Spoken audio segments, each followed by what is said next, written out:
sitting in the back, very attentively listening to these the talks and the questions, and they've all been very interesting. And they raise, for us, a lot of questions about what we're going to do at McGill.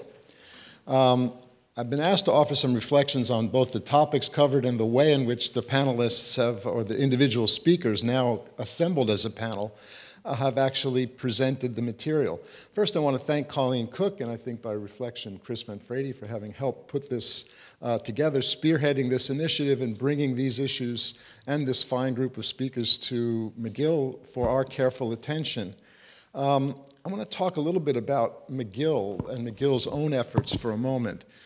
We think that there has been, and again, I'll speak as me, thinks that there has been a very important shift in the way in which research is conducted and our expectations about the way in which we're going to maintain the record of that research and then its implications for our library. The second thing is that librarianship is a very fast-changing profession. We heard some reflections on that, but we have to begin to completely reimagine our libraries. That's going to be a fundamental piece of the future for McGill, is thinking not only about its physical spaces, but the role that it plays in our lives. We have not done as good a job as we all should in preparing our professors for the changing expectations that students have. I don't know if digital technologies and the way in which students interact with them will fundamentally change the way in which people learn. But I do know that people come here with expectations. Our students have expectations about the role that these things will play in their lives, and they expect us at least to be able to interact with them on that plane. So we have to be careful, because if people think things are real, then they have real consequences. And we have to really be careful about how our professors are prepared to deal with these things. Our information systems and technologies are dated. We were one of the first on the block to do the major innovations, and now 15 years later, we have to think about our IT infrastructure and the way in which it supports us. And last, we can't do this alone, and that's why it's nice to hear of the activities that are going on collaboratively among librarians and among scholars elsewhere in terms of the production of new information and the partnerships that have to evolve. Let me just start with I'll take the speakers in series and just see if we have some potential comments. I thought Larry gave us a really nice introduction to the general problems associated with libraries and the way in which we think about this new revolution. I thought he framed it quite well, from writing to codex to printing to the internet. This is citing another librarian, but this is an important consideration for us, that this is a revolution we are living through and we cannot ignore it. Think about newspapers. The last speaker spoke a little bit, Clifford spoke a little bit about newspapers. A decade ago, the Boston Globe was $1 billion industry. Today, it's a vanity press. It really doesn't serve the role that it once served in the community and in the country because they ignored the digital revolution that was sweeping the newspaper industry. And universities risk a similar fate if we don't come to grips with the way in which the digital revolution is, in fact, affecting the production of scholarship, the way in which we interact with it, and the expectations that our students have for learning. So I think there was a very important consideration that we heard, but we also saw the enormous importance of physical spaces and the ways in which they can be transformed. The photographs were lovely, but they actually are telling us something about what we at McGill are not doing and need to do. So reimagining the library in the way in which the University of Toronto has done is a really important thing. I came to McGill 36 years ago, and I was absolutely astounded at how we had allowed our library to deteriorate. We've tried to catch up in the last 15 years, but you'll never catch up to a university that never abandoned it. And I think Toronto really deserves to be congratulated for the way in which they've handled libraries and librarianship and collections and responsibility, even in the face of increasing budget constraints. So they've done a great job. But how we deal with those spaces and how we deal with retrieval of information are really important questions, and I'd like to hear more on those reflections in a moment. Chris gave us starting with a very personal reflection, but gave us a very interesting insight into the way in which the profession and the skill sets associated with the profession are changing. I've been arguing with librarians at McGill for a decade about the fact that their profession is the fastest changing one on our campus. It needs to be up to date. We need to make sure our librarians are up to date, that the training they get in the School of Information Studies reflects the nature of that profession, and that it can be best served by an increasing diversity in the pathways that people use to get to the profession. So if you think about the physical spaces, as we heard from Larry, and if you think about what Chris said about the nature of the profession, libraries are now, and they have been for a while, but now they're finally being recognized as absolutely central to the university's future. And we have to think about it more carefully along those lines. I think that Harriet's presentation, really one quote that I wrote down from it, transition of long form and presentation of evidence that is multimedia. The transition from that long form narrative into new expectations about the way in which we can interact with materials. It's interactive. It is changing the way in which we think. It's changing the way in which we work. I still think we have a long way to go in the way in which we have e-books. One of my frustrations is I can't just cut and paste because they limit the amount of material you can copy. But you'd like to cut and paste, for example, bibliographies. Create your bibliographies from your e-volumes, which is much easier, should be, to facilitate research. But the fact is, what is richer about what we're doing now is exactly as Harriet described it. Things that once were flat on a page are now multimedia, and they take us in different ways. And I think the pathways that we follow are really very important. So that's a great insight into how we are transitioning from one way of thinking to another. This is, back to Larry's point, potentially a fifth version of that revolution. It's not just the internet and the World Wide Web. It's the way in which materials can be published, produced, and interacted with directly. Clifford gave us a really interesting insight into the conceptual changes that have not yet actually occurred and that are likely to occur. In fact, I don't know how many of you actually caught this. How many of you know the word that he used, agita? What does it mean? Right. Okay. It's actually really interesting. I don't know how many other people heard that word because he said it very quickly. But it really does. It comes from two things. It's either agitare in Italian, which means to be agitated, or a slurring of the word acid from Italian, meaning you got stomach ache thinking about it.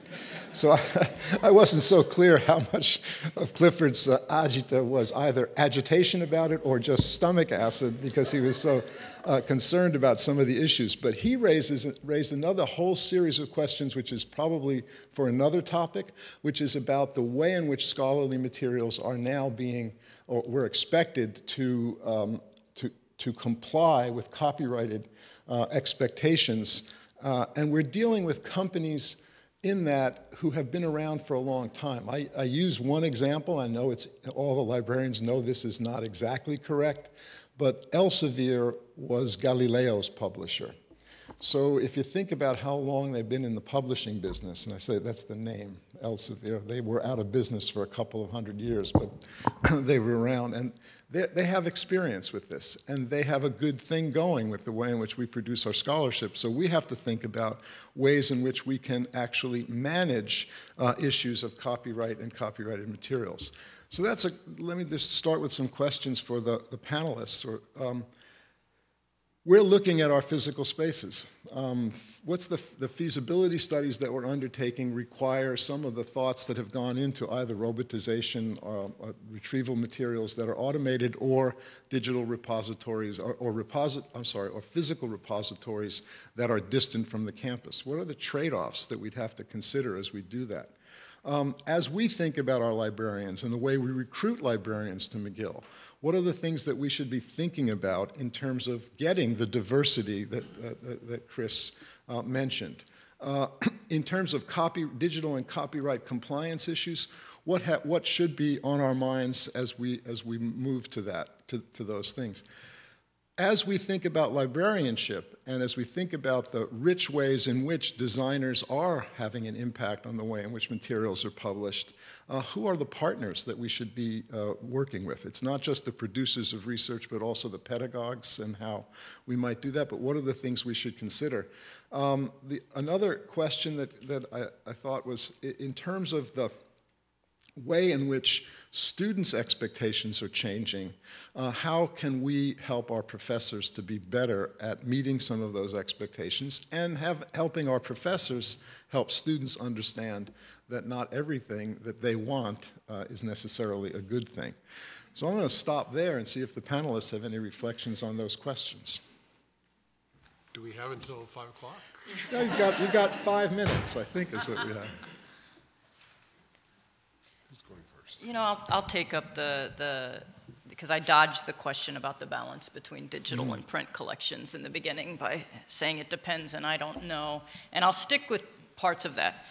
It does depend. But I think that and having just arrived at a new institution that has a different mix and a mix of disciplines and a different culture, than the one I came from, you know, I'm very aware of how much it depends. But I think, and it depends on lots of things, there's some actual geographical factors that matter deeply. So I'm now at MIT, which exists in an area that is full of great institutes of higher learning, right? I mean, there's, you know, a pretty decent private school also in Cambridge. There are other universities, nearby. So MIT's ability to put physical items in storage and retrieve them from nearby other institutions and even allow our scholars to visit those other institutions and use those collections, you know, that's much easier than when I was at Stanford, and frankly, our nearest peer institution was the large public one across the bay, and they were part of the University of California system, so we were sort of Stanford was sort of the stepchild, and so collaboration was difficult. So those factors matter. They matter very much in terms of making decisions. So I think and then on a sort of specifically to the question about what physical items do you keep on campus, because that, for every institution that I know of, on-campus space for physical collections is at a premium. I mean, that is precious space. And so you have to make very careful decisions there. And I think that those decisions, many places are making the decisions based primarily on use. And I agree with Cliff that I think that deciding that something that hasn't been used is not valuable is the wrong way to go. I think that some of the criteria need to be how quickly does it need to be accessed, and how quickly can it be accessed? And so again, the geography and your partnerships with other places and where your offsite storage is and how quickly you can retrieve it from there. So, you know, things that are reference-like materials probably ought to stay and are only available in print probably ought to stay on a main campus so that people can get to them quickly when they need them and be done with them. I also think that preservation is a concern. So things that are that need to be in good preservation environments because they're rare and unique materials. Often our offsite storage facilities provide that better than others. And then there's this issue about, is it an item, is it a set of items that benefits from being physically browsed? And I don't have a good shorthand for describing that, the browsability of collections. And I think our challenge is, so I think that things that benefit from being physically browsed ought to stay on campus. I think that what those are is hard to determine. There are no easy variables by which to decide that. I think some of the factors that weigh into that is, are they items that are likely to have lots of non-textual materials? So images, books that have a lot of images in them, those don't scan well. Books that have maps, books that have mathematical and chemical formulas, you can't search on those. So having those on campus might make sense, depending, again, on the mix of disciplines and use on your campus. Also, things that are that sort of go together as a series and that sort of represent sort of our social and cultural history. At Stanford, we ended up, because of a real need from voiced by faculty and students, bringing back the long print run, even though it's online, of Life magazine, and putting it, because we had a lot of people doing cultural history analysis. And the best way to do that is not to search the online archive of Life magazine, which doesn't necessarily have the ads and the pictures, and certainly doesn't have it placed the way that it is in the physical volume. But those are the hard questions. It's easier to look at a spreadsheet and say, if it's this old and it hasn't circulated in this many years, then we should send it off campus. The harder questions, and the questions that we as librarians need the support and the collaboration of faculty to help us think through those, about how materials are used on a particular campus in particular disciplines and in particular departments. That's where I think the questions get tricky, and that's where I think we get good, interesting answers. So I'll just jump in quickly. I would agree with everything Chris said. That's smart. I think very smart. So I think in Canada, though, we really need to look at developing, as I said, bigger, better partnerships among the U15 or McGill, Toronto, Alberta, UBC, Montreal. We really need to tackle some of these issues together. So I think, for example, as I said, and our humanities chairs agreed with me, that there are ways we can use technology to facilitate serendipitous discovery and browsing, but I don't think the University of Toronto can do that by itself, or our 5 institutions in Ontario. I also, wonder, how many copies do we actually need to maintain in Canada of certain materials? And so I think we need to sort of overcome some of our institutional competition, which is healthy in many ways, but in order to do some of that collectively. I'd also like to actually go back to the question that was raised about open access and the issue of small journals. To make sure that all of you are aware, there is so many of us have been concerned, and I used to actually have a medium-sized university press reported to me, so I understand the serious economic issues, the business issues related to publishing in the humanities and the social sciences these days. But many of us have been concerned about how do we sustain in Canada Canadian journals in the humanities and the social sciences that operate on a shoestring budget, that often are already subsidized by their universities, and the universities don't want to add to that subsidy. How do we, the research libraries, help support those publishers? And there is now a SHARC proposal that has actually come out of the libraries at Ottawa, but has been supported by every single member, I believe every member of the Canadian Association of Research Libraries, to get some money to work with the Canadian Association of Learned Journals to see if we can develop new business models for these small Canadian humanities and social sciences journals that don't have large subscription bases outside of Canada, that really don't generate usually even enough revenue to cover their costs, or if they do, they barely do. As I think you probably all know, the tri-agencies last week or 2 weeks ago have now mandated open access for any tri-agency supported research in Canada, and many of the journals are threatened by that. And so I think there are ways that the libraries can work with them. We can provide the technology infrastructure in the university libraries across Canada so that they don't bear that cost. There are many, we can actually probably help them with their subscription costs for subscribing outside of Canada, because the open access mandate is actually within Canada. There are a variety, and I don't want to actually develop a business model here because I think we have to actually talk to the journal publishers about that, and that's the idea of the SHARC grant. But I'm actually very optimistic that within the next year we can actually do something among Canadian research libraries and the Canadian Association of Learned Journals, who's been very engaged with the library community in actually figuring out how do we actually make sure that open access doesn't harm scholarship, but actually supports it. And of course, part of the point of open access is actually, and there's lots of evidence of this, that once research information is open and available, it actually more rapidly builds knowledge. So people build on other people's knowledge if they have access, and if research is not hidden behind paywalls and is dark to a Google search, as I like to say.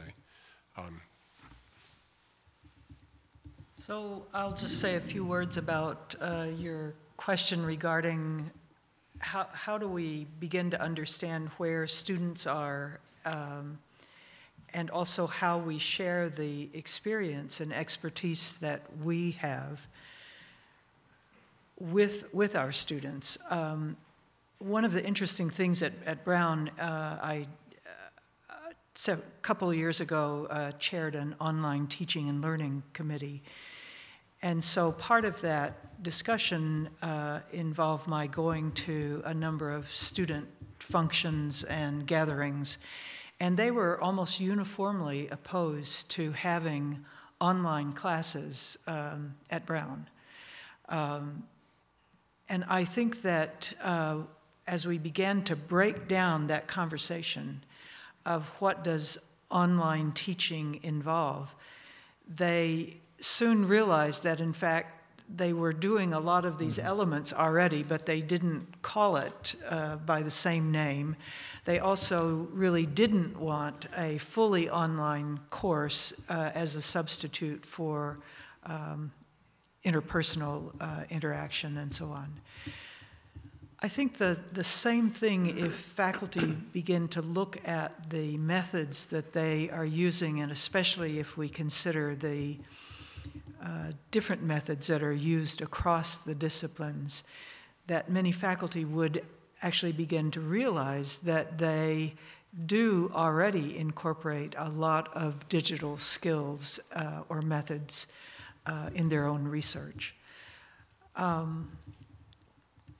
Another opportunity, I think, is to have faculty come together to talk about their research, and that is both local faculty as well as inviting others. So there is an international society of online teaching and learning, and you know, at many of these associations of whether it's American Historical Society or AMS, there are many instances where faculty talk about the different styles of scholarship that they do.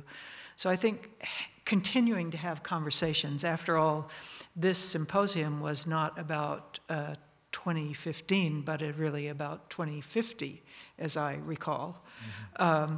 So the question in regard to faculty working with students, I think the learning goes both ways, or at least could go both ways. We're not necessarily just teaching students because that's the way they want to learn, but it's also the way in which the society and the world around us is evolving and changing. So I think the responsibility is not just to continue to hold what we know and what we have learned to be of value, but to consider the alternatives as well. I think one of the great opportunities that we've experienced in libraries and also in classrooms at Brown is involving students in fundamental research side by side with faculty, so that the faculty may promote the idea, the concept, and the student then embodies that in whatever manner, with guidance of faculty, of course. And this is where I think we get a lot of really innovative approaches to scholarship, as well as from the faculty themselves. You probably are fully aware of this, but in many instances, it is actually the senior faculty who are doing the most creative, innovative kind of digital scholarship, in part because they don't have to be worried about tenure and promotion. But anyway.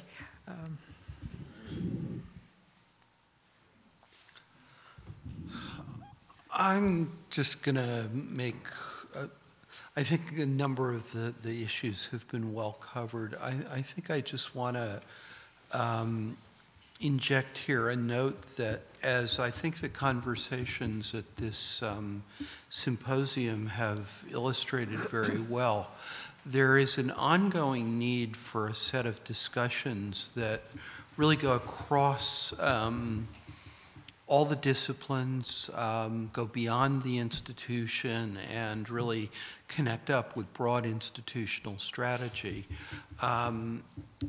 These include a mix of things around scholarly communication, research data management, the construction and dissemination of educational resources, which is something we really didn't touch on much today.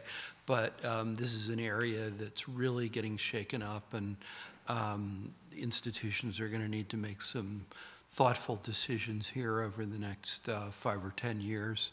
There's a piece of this that also deals with interactions into the broader world. Your alums, for example, your role as an educational center within the broader society.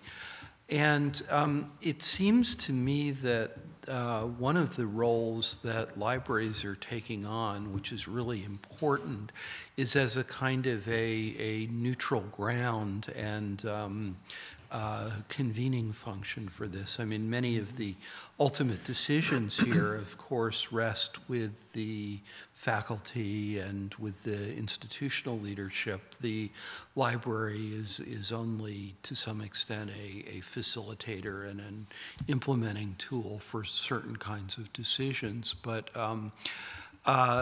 it's really important that those conversations happen. And my sense is that most institutions aren't really well organized for that, and that a very important role for the library now is as a sort of a convener and a place for those conversations to happen. Well, go ahead. I'd just like to quickly, is that on? Go back to the issue of sort of close reading and analysis, particularly in the humanities, versus what has become known as digital scholarship, which I think often gets mixed up in people's minds, maybe with just text mining or that sort of thing. I actually think that libraries can develop tools that enable that kind of close reading analysis in new and different ways. So to think about the McLuhan example I used, to be able to actually bring together his marginalia, his annotations of 6,000 books, and to understand how he developed one of his theories is actually possible. But in just using those books manually, it would take a lifetime. We can develop tools, I believe, that allows a scholar to pull out 100 annotations he wrote that led then to some of his critical theories, and to then look at those very, very closely. So it is actually a merger of technology with very traditional forms of humanities scholarship. I think the medievalists are actually doing this. So the ability to now, well, to build tools, as a number of institutions are looking at, or libraries, to pull out the vernacular writings of a scribe who worked over a 30-year period, writing many books of hours, but inserted vernacular writings in those books of hours, to pull out that scribe, to use handwriting recognition software to actually understand that it is the same scribe, and then to be able to compare the evolution of his ideas, or her ideas, but it was probably a he, as they were put into those books of hours, is really pretty revolutionary in many ways, and yet it also goes back to very, very close reading and the kind of analysis that has been a tradition in the humanities now for a century and a half. So I don't actually think there's a contradiction. I think one actually supports traditional scholarship in many ways. Well, thank you all very much for your reflections, and it is really been a pleasure to hear you speak and to think about the things that you've raised. There is a really important question for universities as a whole to think about. It's not just about libraries. It is, as we've heard today, about researchers and the production of knowledge, about our professors as teachers, and therefore the way in which they disseminate that information to students who have new ways of thinking. We have to have new ways of thinking about our pedagogy. Librarians, course designers, faculty developers, and professors themselves are all now intimately related to each other in that way. We've tried some experiments at McGill with MOOCs in the edX consortium that have been very successful in doing two important things. One is they force professors to think carefully about copyright compliance and to find information that is of high quality, that's available on the internet in that fourth revolution. They give us the opportunity then to put the material together in a creative way, making sure that on the team that generates the MOOC, there is a librarian as well as a pedagogue, as well as a professor and a course designer. And the interesting thing that comes out of that as well is that students have taught us through the MOOCs that social media matter to them, and they can matter just as much on campus as off campus. And we took the experiences of the MOOC with 25 or 30,000 students, brought it to a 600-student classroom, and found that the social media worked for them as well. So we're living through a revolution. We should embrace it and not shun it, and we should figure out, thanks to the reflections we've had from our panelists today, figure out ways in which we can have an impact on campus for the things that they discussed, and in particular think about ways in which we can reimagine our libraries. So thank you all very much.